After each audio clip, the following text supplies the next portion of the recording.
ప్రజాగళమే మా బలమంటూ ఎప్పటికప్పుడు తాజా వార్తలను అందిస్తున్న 3T టీవీ మీడియాకు స్వాగతం.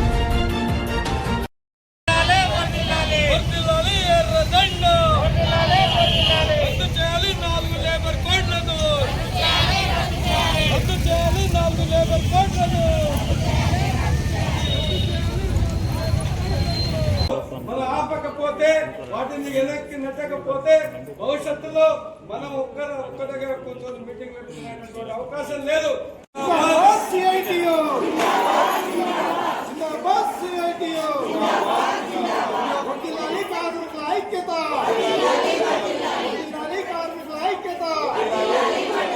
రద్దు చేయాలి 4 లేబర్ కోడ్లను, రద్దు చేయాలి 4 లేబర్ కోడ్లను.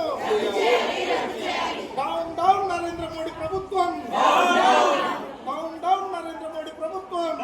కేంద్ర ప్రభుత్వం కార్మికులకు వ్యతిరేకంగా తీసుకొచ్చినటువంటి 4 లేబర్ కోడ్లను వెనక్కి తీసుకోవాలని, అట్లాగే వ్యవసాయానికి సంబంధించినటువంటి చట్టాలను వెనక్కి తీసుకోవాలని, అట్లాగే విద్యుత్ సవరణ చట్టాన్ని వెనక్కి తీసుకోవాలని చెప్పి ఈరోజు దేశవ్యాప్తంగా వ్యవసాయ కార్మిక సంఘం, రైతు సంఘాలు, అట్లాగే కార్మిక సంఘాల ఆధ్వర్యంలో సమ్మె నిర్వహించడం జరుగుతూ ఉంది. ఈ సమ్మెలో భాగంగా షాద్నగర్ పట్టణంలో పెద్ద ఎత్తున కార్మికులు సమ్మెలో పాల్గొనడం జరిగింది.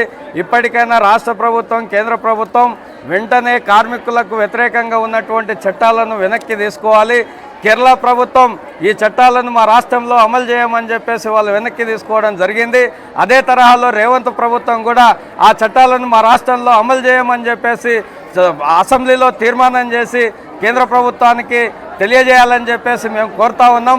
లేని పక్షంలో అన్ని రంగాలను ఏకం చేసి రాష్ట్ర వ్యాప్తంగా పెద్ద ఎత్తున ఉద్యమాలు తీసుకొస్తామని చెప్పేసి ఈ సందర్భంగా మేము తెలియజేస్తూ ఉన్నాం.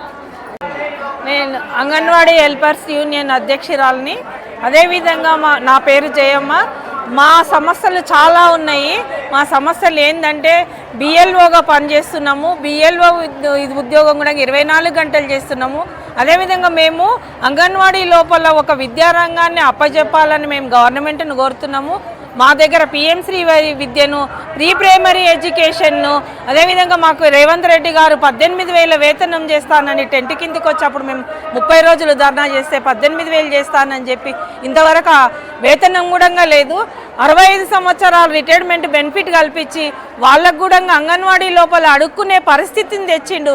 కాబట్టి ఇట్లాంటివి మాకు 18,000 వేతనం చేసి ప్రీ ప్రైమరీ ఎడ్యుకేషన్ రద్దు చేసి బిఎల్ఓ డ్యూటీలను కూడా రద్దు చేసి అదే ప్రీ ప్రైమరీ ఎడ్యుకేషన్ అంగన్వాడీ సెంటర్లకి అప్పచెప్పాలి. కొత్త టీచర్లను ఎన్నుకోవద్దని చెప్పి మేము తెలియజేస్తున్నాం. అంగన్వాడీ టీచరు అయితే మా అంగన్వాడీ యూనియన్ తరఫున నేను మాట్లాడేది ఏంటంటే కొత్త నూతన విద్యా విధాన చట్టంలో మా ప్రీ స్కూల్ పిల్లల్ని 5 సంవత్సరాలు నిండిన పిల్లల్ని కూడా అందులో జాయిన్ చేసి ఇప్పుడు నూతన విద్యా విధాన చట్టం తెచ్చిండు. దాన్ని తీసివేసి అది అంగన్వాడీలకే అప్పచెప్పి అవే బడ్జెట్ అంగన్వాడీలకు ఇచ్చి అంగన్వాడీలను బలోపేతం చేయాలని మేము ఈ నూతన విద్యా విధాన చట్టం వచ్చినప్పటి నుంచి మేము అప్పుడప్పుడు ధర్నాలు చేస్తున్నాం. కానీ అది ఆ చట్టం అనేది ఇంప్లిమెంట్ చేస్తూనే ఉన్నారు మెల్లమెల్లగా. అక్కడక్కడ కొన్ని సెంటర్లు కూడా ఓపెన్ చేసి బడ్జెట్ పెట్టి వాళ్లకు సాక్ష్యం అంగన్వాడీ అని తెచ్చేసి సపరేట్గా మళ్ళీ స్కూల్ ఓపెన్ చేసి మాకు అన్యాయం జరుగుతుంది. కాబట్టి అది ఈ నూతన విద్యా విధాన చట్టంలో మా ప్రీ స్కూల్ పిల్లలతో పాటు మమ్మల్ని కూడా అందులో జాయిన్ చేసి మాకు న్యాయం జరగాలని మేము కోరుకుంటున్నాం. అంగన్వాడీ టీచరు అరుణమ్మ. నా దగ్గరనే కొందూరు మండల్ విశ్వనాథ్పూర్లో ప్రీ ప్రైమరీ స్టార్ట్ అయింది. ప్రీ ప్రైమరీ స్టార్ట్ అయితే వాళ్ళని ఎవరో ప్రైవేట్ పిల్లల్ని ఎక్కడికెళ్ళో తెచ్చుకోలేదు. నా దగ్గరికి వెళ్ళే 10 మంది పిల్లల్ని 4+ వాళ్ళని తీసుకున్నారు. వాళ్ళకే ఫ్రీ ప్రైమరీ చెప్తున్నాడు. ₹1,00,000 మెటీరియల్. అదే మెటీరియల్ మాకిచ్చి మేమే ఫ్రీ ప్రైమరీ చెప్పాలని, మాకే అప్పచెప్పాలని కోరుకుంటున్నాము. వాళ్ళు చెప్పేదంటే మేము చెప్పేదానికే బాగుంటుంది. మాకు జీతం కూడా చాలుతుంది. ఇప్పుడు ఎట్లా ఉంటుందంటే 18,000 జీతం చేసామంటున్నారు. అదే 18,000 ప్రీ ప్రైమరీ మాకు అప్పచెప్పి తీస్తే బాగుంటుంది.